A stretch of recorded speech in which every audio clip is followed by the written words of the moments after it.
जब से परों में उनके बाजू निकल पड़े, सूरज का कत्ल करने को जुगनू निकल पड़े। मैं आवाज दूंगा, आपका प्यारा भाई, आपका लीडर, आपका दोस्त और बुजुर्गों की दुआओं के साथ नजीबुल्लाह साहब से गुजारिश करूंगा तशरीफ ले आए और अपने ख्यालात का। आज आने वाले 20 नवंबर मुमरा कलवा विधानसभा के आमदार चुनने के इलेक्शन में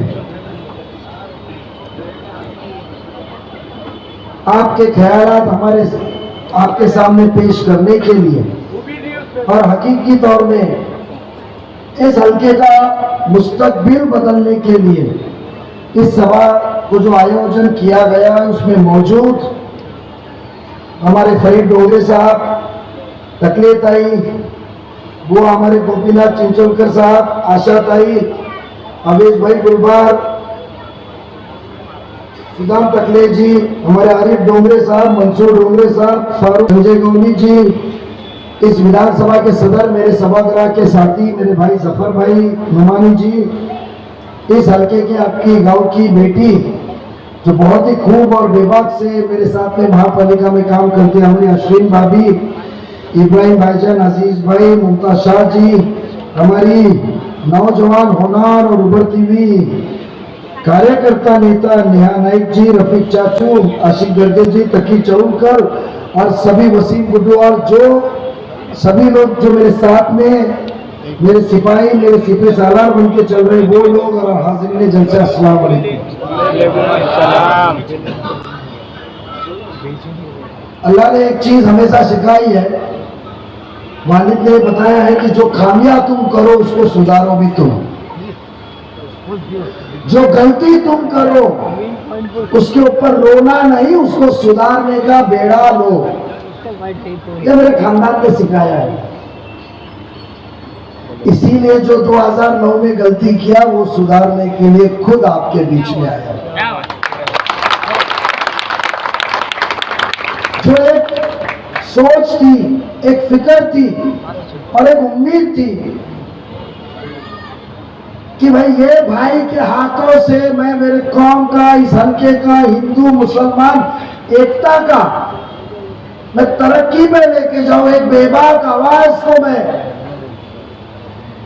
इस हल्के का नक्शा बदलने के लिए लेके जाऊं, वो सोच के फिक्र में मेरी पूरी सारी रिश्तेदार थाना से राबोड़ी के सभी मेरे साथी वहां की आवाम को लेकर 2009 में मुमरा से रेती बंदर से शुरू होके खरड़ी, देवरी पारा, श्रीलंका, वो पीछे के आदिवासी पारा, ये पूरे गांव, बस्ती, गली में आप लोगों के सामने हाथ जोड़ के, कंधा दबा के, दरखास्त करके, दिन रात एक करके हम दरखास्त लेने को आए थे। आप लोगों को याद है?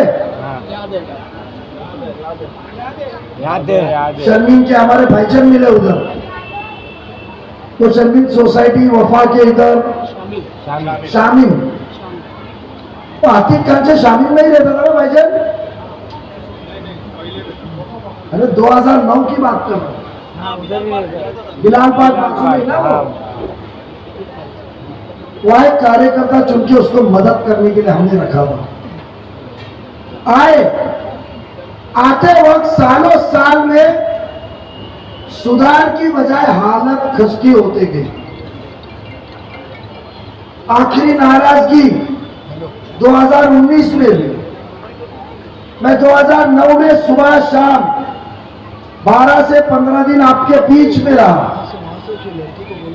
कोई कह नहीं सकता है कि सुबह 5 बजे वाला वापस सुबह 8 बजे कैसे आपके बीच में आ रहा है।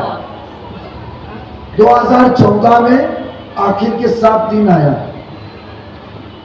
यहाँ जो मजमा है, मैं भाई बहनों से सबसे पूछना चाहता हूँ, 2019 के प्रचार में मुझे किसी ने देखा? नहीं। वनु जी देखा आपने? एक दिन भी नहीं आया। मैं फॉर्म भरने आया, पवार साहब क्योंकि मेरे गाड़ी में आए थे। स्क्रूटिनी में आया क्योंकि उस वक्त के हमारे नेता आपके आमदार साहब को लगा कि तालीम कानून तो ये बच्चे के पास है, मेरे नजीब के पास है, तो नजीब को दरखास्त की गई कि आप जाइए। और स्क्रूटिनी के दिन रही, और बाद में रिजल्ट के बाद बुलाया गया तो मुबारकबाद देने आए। क्योंकि 19 के अंदर जब नाराजगी थी कि आपने अवाम को बेचा, मुमरा को आपके आमदनी का जरिया बनाया, इसके ऊपर आप फैसला करो, तो मुझे जानो कि उन्होंने वादा किया, एक आलिम के सामने वादा किया कि मेरे से जो गलती हुई है मैं सुधारूंगा, मुझे एक मौका दो। 2029 के अंदर यहाँ मुमरा के बहुत से मुमरा कौसा गावातली लोक असतील, टाकले जे तुम्ही कधी चिंचोळकर तुम्ही कधी बंगल्यावर गेले असतील, आवड साहेबांच्या कधी तिथे भेटायला गेले असतील, नजीब मुल्ला तुमको कभी वहां दिखाने रहेगा। कोई ये मजमे में कह नहीं सकता है कि वह AFI या कोई बंगले का नाम था, उधर नजीब को हमने देखे। कोई नहीं कह सकता है कि मंत्रालय के ऑफिस में देखे, क्योंकि उस दिन जो मेरे को मेरे खानदान ने सिखाया था कि जो गलती तुझे किया है तो वो गलती को तुझे सुधारना है, तो मैंने किसी का कंधा, उनकी नीति जो है दूसरे का कंधा वापरो, इसको इससे जड़ाओ, लड़ाओ, दो समाज में हिंदू मुस्लिम करो, इधर भी तुमचा उधर वो गए, ये जो तरीका उन्होंने अपनाया था, मैंने कहा नहीं, मैं खुद उतरूंगा। मैं आपको ये बताना चाहता हूं कि मुझे बताइए, अल्लाह ने सब कुछ पैदाइश से दिया है और हर माल दाम नाम में इजाफा दिया। थाना के अंदर थाने महानगर पालिका की एक छोटी सी कुर्सी दिया, पर इतनी सलाहियत दिया कि वो कुर्सी को ऊंचा मकान बनाया। डट्टे का कोई पहचानता था, डट्टे का ताकतवर बनाया, वहां से बैठ के अवाम की खिदमत किया। पर जब खिदमत करने को वहां जब सामने से मैं बैठा तो मुझे अफसोस हुआ कि जो मुमरा कौसा के गरीब लोग थे, जो गरीब लोग थे, जिनके धोखादायक बिल्डिंग कमजोर हो गई थी, जहाँ इमारती पढ़ाने वाले होते, उनको खाली करके अपने वर्तक नगर में भेजा था। ये बात याद है?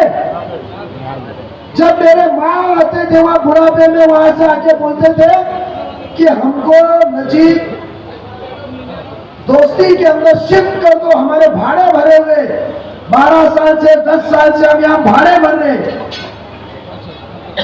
तो मैंने फोन उठा के पूछा कि दोस्ती में जगह खाली है? तो बोले हाँ। तो मैंने कहा कि आप आपके विधायक जी के पास क्यों नहीं गए, आमदार साहब के पास क्यों नहीं गए? मैं नगर सेवक नगर सेविकों का नाम नहीं लूंगा, इनकी तरफ से सभागृह में आवाज उठाता था तो आवाज साहब का फोन आता था, यार मुन्ना, यार मुमरा कौसा में मत गिरना यार, मेरे को तकलीफ होती है, मेरे को संभालने दे भाई की दरखास्त है। तो मैं कहता था ये गलतियां सुधारो, ये काम करो। मैं इसके लिए आमदार साहब का नाम ले रहा हूं। तो कहा उन्होंने कि नजीब भाई, हमको मुमरा से महापालिका आना, राबुड़ी आना पसंद है, हमको वर्तक नगर से महापालिका राबुड़ी आना पसंद है। 15 साल में हमारे आमदार का ऑफिस का है ये तो बताओ। 15 साल में जो एक आवाम को खिदमत, आमदार क्या होता है? आमदार क्या होता है मुझे बताइए? खिदमतगार, सेवक, जे तुम्ही आडी अडचणी तुमच्या मदतीला येणार काय टाकलं साहेब? काय बोला ना, जे तुमची आडी अडचणी रात्री बेरात्री फोनवर बंगल्यावर जायचं, क्या बंगले में जाना? उन्होंने कहा नहीं। तो मैंने बोला माँ जी, मैं यहाँ दोपहर में मिलता हूँ, सुबह राबोड़ी में मिलता हूँ, आपका काम करके दूँ। हिसाब मंगाया, पता चला कि जो इमारतें गरीबों के लिए बनी हुई थी, उसके BSUP के घर जो MM वैली के पहले लेफ्ट साइड में बनी हुई है, जैसा आईना कौसा के आगे जाके लेफ्ट साइड में, और रेंटल हाउसिंग के घर एक अधिकारी ने इनके साथ बैठ के बेच दिया है। ये वही अधिकारी है जो दलाली का काम करके इलीगल बिल्डरों को धमका के रोज मफलर पिला रहा है। नईम खान साहब का वीडियो देखे ना, बेशक उन्होंने मफलर नहीं पहना, ये वही अधिकारी है। मुझे बताइए कि आज आपको वोट देने का 20 नवंबर को आपको आमदार चुनना है कि आपको दामदार चुनना है? आपको कौन चुनना है? आमदार जो आपकी खिदमत करे, कि आपको आपके कीमत लगा के आपको बेचे, वो दामदार चुनना है? आपको एक खिदमतकार चाहिए या जो आपके जमीन पे मर्जी पे राज करे वो चाहिए? आमदार चाहिए हमको। आपको ऐसा आमदार चाहिए जो दूसरों के किए के काम के ऊपर जाके वीडियो बना के डाले। मुझे कुछ मेरे हिंदू भाई बहनों ने सियासत के साथ में कलवा के उन्होंने कहा कि नजीब भाई आप सोशल मीडिया पे जो काम करते हो डालो। मैं आज मेरे बुजुर्ग शख्सियत नमाजी दीनदार लोगों में उनसे पूछना चाहूंगा कि कभी मैं अपने कौम की, आप सल्लल्लाहु अलैहि वसल्लम की उम्मत की मेरे को अल्लाह ने ताकत दी है, सलाहियत दी है और मैं खिदमत करूं और उसको मदद करूं, तो क्या मैं उसकी नुमाइश करना चाहिए? नहीं। आपके आमदार साहब फलस्तीन में कुछ हो, अमेरिका में कुछ हो, दुबई में कुछ हो, यूपी में हो, कश्मीर में हो या कन्याकुमारी में हो, 2 मिनट टीवी पे आते हैं बयान देने को, आते हैं ना? दुनिया का कोई भी मसला हुआ तो मुमरा बंद, उतरो पब्लिक में, फोटो चालू, आते। तो जब हम रोज उनको सवाल कर रहे हैं, मुझे बताइए आप कि जो रोज टीवी पे चमकता है, जब हम उनको मुमरा में 15 साल का हिसाब पूछ रहे तो जवाब क्यों नहीं दे रहे? मैं एक सवाल आपसे पूछना चाहता हूँ बहुत ही होश और आवाज में, आज आप टोरेंट से परेशान हैं? पीछे वाले लगता बोलते नहीं। नहीं, मुझे देखना है। मुझे बताइए आपके घरों में आवाज साहब की किताब आई? उसमें एक चीज वो भूल गए, उनको बताना चाहता हूँ, आपने इतने काम किए तो टोरेंट आपने लाई, उसकी क्रेडिट क्यों नहीं दिए?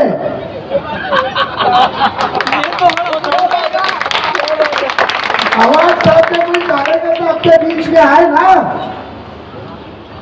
जो मित्तल के पैसे मिलने वाले तो वहां रुके, इलीगल बिल्डिंग बनानी है तो रुके हैं, उनको पूछो कि जब आप इतने सब चीज की क्रेडिट ले रहे हो कि मैं किया, तो टोरेंट आपने लाए तो उसकी क्रेडिट क्यों ना ले रहे आप किताब में डाल के?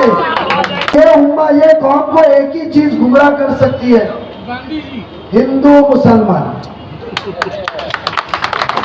काटो, दो कौम को बताओ, तुमको एक कौम का डर बताओ कि नजीब मुल्ला है ना, इसका रिश्ता कौसा गांव के चिंचोलकर फैमिली, टकले फैमिली से ज्यादा है। ये मार्केट में उनकी दादागिरी बढ़ेगी, इसके लिए उनको लाओ मत, डर बनाओ। बीजेपी की सिंबल कमल, शिवसेना की सिंबल धनुष्यबाण, कांग्रेस का सिंबल हाथ का पंजा, दूसरी शिवसेना की सिंबल मशाल। हम तो घड़ी है ना, तो कौन से गए? और चलो आपको इतना एतराज है तो आपके 2 मुंडी क्यों? मैं तो कहता हूँ 10 कुआं राउंड है, 10 एक मिनट में चलता है। चेंज। मुझे बताइए जब आपको लगता है कि आप बीजेपी में या है, तो आप कलवा में फिर नजीब मुल्ला को मुसलमान क्यों बताते हो? आप पारसिक नगर के मीटिंग में लगे हो, ये क्यों कहते हो कि ये 90 फीट रोड है या 60 फीट रोड है, आलीशान बिल्डिंग बनी है, खूबसूरत बिल्डिंग बनी है, जैसा आपका मित्तल रोड है वैसा रोड है। यहाँ आपने नजीब मुल्ला को पसंद किया तो मुमरा की पूरी आवाम मोटरसाइकिल पे इधर आके बैठेगी, गलत काम करेगी और उनको रोक नहीं पाओगे। मुझे बताइए ये 2 रूप क्यों, क्यों रूप रखे? हम बीजेपी में मत हो, फिर वहां तो हमको मुसलमान मत बनाओ। आवाम को मेरा इतना ही कहना है, आपके जहन में डालिए, आज आपका बच्चा, आज आपका भाई हिम्मत करके ये बदलाव लाने के लिए आपके सामने अपनी पूरी जिंदगी को रिस्क में लेकर आपके बच्चे को, आज आपके बेटे को आप देना के नहीं दोगे? कौन सा मेरे पे खबन का पैसे खाने का हिसाब है? 25 साल में बताइए। मेरे गवर्नमेंट के शेयर होल्डर थे, 15 साल सदारत की हो कोकन बैंक की, एक पैसा खाने का इल्जाम है। नहीं यूनियन लीडर ने मोदी ने बोले जिस दिन कुर्सी संभाला बोले ये मेरी कौम की अमानत है, मुझे ना उसका इखराजात चाहिए, ना पैसा चाहिए, ना गाड़ी चाहिए। अल्लाह ने मेरे को हर चीज से निकाला, मैंने गाड़ी वापस किया, मीटिंग का पैसा ले लिया, आने जाने का इखराजात नहीं दिया। पूरी दुनिया में वो कोकन बैंक को लेकर गया, कोकनियों को मिलाया, बट मैंने 1 रुपया इखराजात दिया नहीं। यूनियन लीडर खड़े अल्फिया बांधने का अल्लाह ताला को नाजिल करके करे कि मैं झूठ बोल रहा हूं। कभी हिंदू मुस्लिम क्या हुआ देखा, लोगों को छोड़ने का काम किया। हुआ हाँ,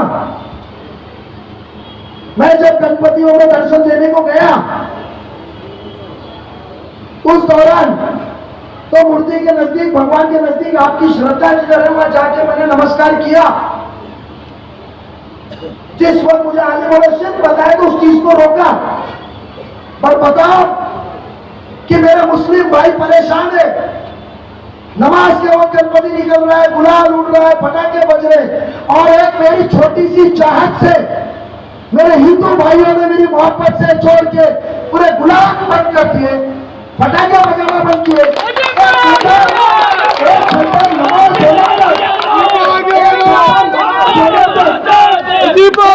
नमाज होने तक 1 घंटा नमाज होने तक उन्होंने सब्र किया। तो मैंने अच्छा काम किया क्या बुरा काम किया? अच्छा 5 करोड़ रुपया हमने राज्य शासन से, अजीत राजा से, सीएम साहब से हमने कौसा वो मित्तल रोड के कब्रिस्तान को मट्टी डाल के ऊंचा करने के लिए पैसा लाए। आज तक आपके पास उम्मीदवार आश्वासन देके जाता था, आज तक आपको उम्मीदवार वादे देके जाता था, पर हम वो वादा कर रहे हैं जो करके ले। इतना ही नहीं, अमृत नगर कब्रिस्तान की भी हालत करती है, उसके लिए 2 करोड़ रुपए लाए। जो स्कूल में क्लासरूम टूटी हुई है, दरवाजे नहीं है क्लासरूम को, खिड़की नहीं है, बाथरूम में पानी नहीं है, प्लास्टर बराबर नहीं है, छत टूटा हुआ है, गंदगी है। ये कौसा की स्कूल जब 9 स्कूल चलती है, 9,000 के ऊपर हमारा मुस्तकबिल, हमारा फ्यूचर पड़ता है, उसके लिए 5 करोड़ रुपए लाए, टेंडर लगाने। जो कौसा का नाला मस्जिद के यहाँ से जो पीछे आगे जाता है उसके लिए 2.5 करोड़ रुपए लाए। इतना ही नहीं, जो प्लेग्राउंड की डिमांड मेरे नौजवान कर रहे थे, पहले 50 लाख और अभी 1.5 करोड़ रुपए लाए। मुझे बताइए 180 करोड़ रुपए कलवा मुमरा के लिए आपका वोट लेने के पहले हमने लाए। तो आप सोचिए, आपको बीजेपी चाहिए, आपको बीजेपी के ऊपर गुमराह होना चाहिए, या वो शख्स आपका नौजवान बच्चा चाहिए जो आपके वोट लेने के पहले अपना काबिलियत साबित करने को काम करके देता है। आज आपके सामने एक सवाल रखता हूँ, कभी इस मजमे के अंदर आवाज साहब आए तो पूछा, आवाज साहब भाषण हम बाद में सुनेंगे, आप बताइए ये किताब के अंदर जितने भी आपने पन्नों पे फोटो और वादे किए, मैंने किया हो 2014 में, 2019 की उड़ान में और 2024 के ये वादों में, इसमें ये पैसा आपकी राज्य शासन से आपने आमदार करके लाए कि ठाणे महानगर पालिका में ये नगर सेवक नगर सेविकों ने मंजूर करके दिए वो पैसे? सवाल पूछो, वो सभागृह में आप बैठे थे कि हमारे नगर सेवक नगर सेविका बैठे थे जिन्होंने पास किए? फर्क इतना था कि जब बड़ा भाई बात करता है तो छोटा भाई चुप बैठता है घर में। यह एहतराम है हमारा। बड़ा भाई माने तो बात कर रहा था, क्रेडिट ले रहा था, नाले बोल रहा था, मैं किया। ये सब पैसा थाने महापालिका का। आज पानी की तकलीफ है आपको? मुझे बताइए, 2220 करोड़ रुपया 2011 में नजीबुल्ला ने साइन कर ठहराव किया था। मुमरा, कौसा और दिवा की कुछ हिस्से का पानी की नई लाइन डालना और नई टाकी बनाने के लिए महापालिका ने दिया। कोविड के वक्त तिजोरी कम हो गई, ये आमदार नहीं। मैं गया था खासदार शिवराज जी शिंदे के पास, उन्होंने उंगली पकड़ के, हाथ पकड़ के मुझे शिंदे साहब के पास लेकर गए और उन्होंने बोला मुंगरा कौसर दीवा के कुछ हिस्से का पानी का काम रुकेगा नहीं। 23 फरवरी 2023 को जब हम सरकार में भी नहीं थे, हम राष्ट्रपति सब एक थे, 220 करोड़ रुपए दिया। छोटी रकम है। आप लोगों का भरोसा है, आपका बच्चा, आपका नौजवान जो महाराष्ट्र के अंदर जब मुसलमानों ने आवाज दिया, लड़ाई हो, दुनिया हो, नंदुरबार हो, जाके पूछिए, नासिक हो, बदलापुर हो, जोगेश्वरी हो, बेवंडी हो, तो बताओ क्या उसको आप खत्म करना चाहते हो ये मायूसी से? मैं यही दरखास्त करूंगा, तब्दीली लाएंगे, जो वादा किए उसके पहले पैसे लाए और राहत लाएंगे। जो 2.5 साल मंत्री रहते हुए एक आवाज नहीं उठाया, कैसे उठाएगा? महीने का पैसा आ रहा, ऐसा किसी ने कहा? क्यों उठाएंगे? जो बिल आपके पास में जेब काटी जा रही है, अरे वो कह देंगे अजीत दादा ने पाकिट मारा, घड़ी का चोरी किया। अरे तुमने हमारी जेब काटी और जो बिल पहुंचाने का टेंडर किसका है? मेरी लाश के ऊपर से गुजरेगा उसका है। केबल रिपेयर करने का टेंडर किसका है? जो दरवाजे के बाहर बैठ के चैन अपने आप को बांधे उसका है। आप गुमराह होने से कब बचोगे? ये नौजवान आपके भाई का, आपके बेटे का जोश है। मेरी माँ बहनें जो सुन रही है उनको कहना चाहता हूँ कि एक बार मौका दो, ये बच्चा खरा उतरेगा। आज तक खरा उतरे, हिम्मत है तो अल्लाह ताला जरूर कामयाब फरमाए। मैं 4 मिनट बचे, आखिरी बात कहना चाहूंगा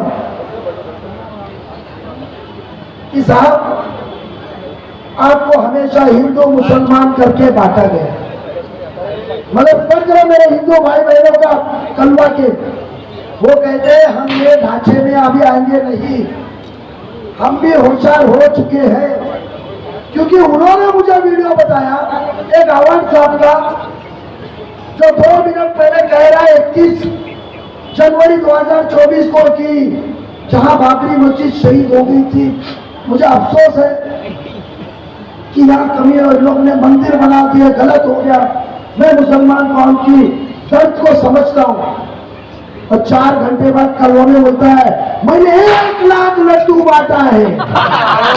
मंदिर बना तो है, हमारा मंदिर, हमारा मस्जिद, वो अवाम की फिक्र है, नेता की फिक्र है उसको राहत देने की, नेता की फिक्र है उसको आसानी देने की, नेता की फिक्र है उसको जुल्म से दूर रखने की, नेता की फिक्र है कि उसकी जिंदगी को आसान बनाने की, नेता की फिक्र है टोरेंट जैसे जुल्म से उसको इजाद कराने। आपको हमारे घर में आ रहे हैं, यही बात करके मैं आपसे वादा लेकर चाहता हूं, ये जंग में उतरे सिर्फ हिंदू भाई बहनों के वोट हमको मिलेंगे, हम सरकार में साथ में फैसला लिए तो इतना हमसे एनर्जी है तो ऐलान करो, हम कोई दूसरे मुसलमान को टिकट देकर जितेंद्र आवाज लड़ेंगे नहीं। 52% या मुसलमान है तो मुसलमान नुमाइंदा आएगा। और मैं जिम्मा लेता हूँ कि हिंदू के वोट उसको मिलेगा, आवाज से पीछे ने नजीब मुल्ला पर्चा नहीं बनेगा।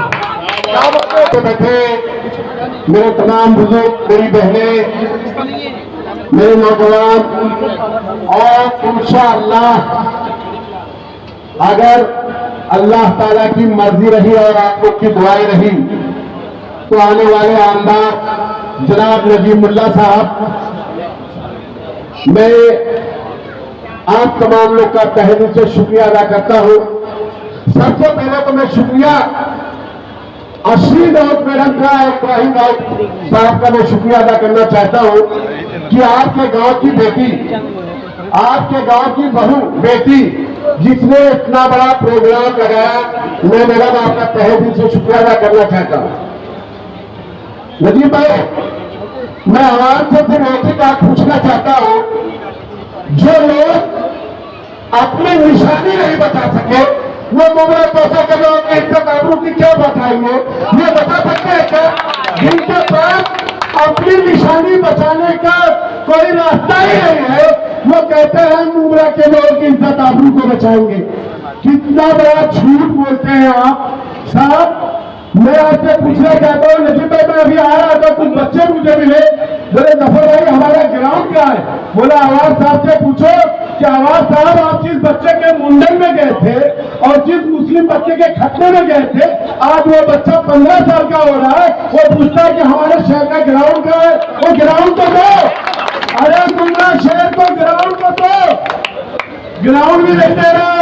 अच्छा चलो भैया, ग्राउंड नहीं दिए चलेगा, वो भी नहीं चलेगा।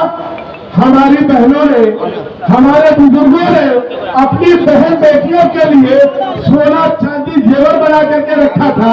सोचा था कि हम अपनी बहनों की, अपनी बेटियों की शादी बड़े धूमधाम से करेंगे, लेकिन तोरण जैसी मुसीबत हमारे शहर पर ला करके रख दी। आवाज साहब, इसका जवाब कौन देगा? शहर के लोगों उनसे पूछो, क्या आप तोरण से खुश है? मैं आपसे पूछना चाहता हूं, आप लोग तोरण से खुश है? अगर है तो बताइए, और नहीं है तो आवाज साहब से पूछिए कि आवाज साहब, जो आपने मैनिफेस्टो की बुक घरों में बांटी है, उसमें आपने तोरण का जिक्र क्यों नहीं किया? आपने कब्रिस्तान का जिक्र क्यों नहीं किया? आवाज साहब, आपने उसमें सरागर हाउस का जिक्र क्यों नहीं किया? क्या दिखा रहे हैं मालूम है? जो MMRDA बना रही है, वो दिखा रहा है कि मैंने उसको बनाया है। शहर के तमाम विकास की चीजों को बारे में एक भी उनके फेस्टिवल में नहीं लिखा हुआ तो उन्होंने बुक बनाई हो। लतीफ भाई, ये शहर बहुत जागरूक है, समझदार हो गया है। 15 साल उन्होंने हुकूमत के झूठ बोल करके, कभी इन्होंने श्रीनाथ को डराने की धमकी दी, कभी डॉक्टर शाह बखेर बनाने की कोशिश की, कभी जफर नुमानी को डराने की कोशिश की। तो हमारे दरमियान एक शहर जैसा बेटा जिसका नाम है नजीमुल्लाह साहब, वो हमारे दरमियान आ चुका है। इंशाअल्लाह वो हिफाजत करेगा। वो दौर खत्म हो गया। जब आप सुन लीजिए आवाज साहब, वो दौर खत्म हो गया जब मजदूर खान साथ उड़ाया करते थे, वो दौर खत्म हो गया। अब दौर हो गया नजीमुल्लाह साहब का। इंशाअल्लाह अब की बार 2024 में नजीमुल्लाह साहब को इंशाअल्लाह आवाम के साथ रहा और अल्लाह ताला की मर्जी रही तो उनको कोई आमदार बनाने से नहीं रोक सकता।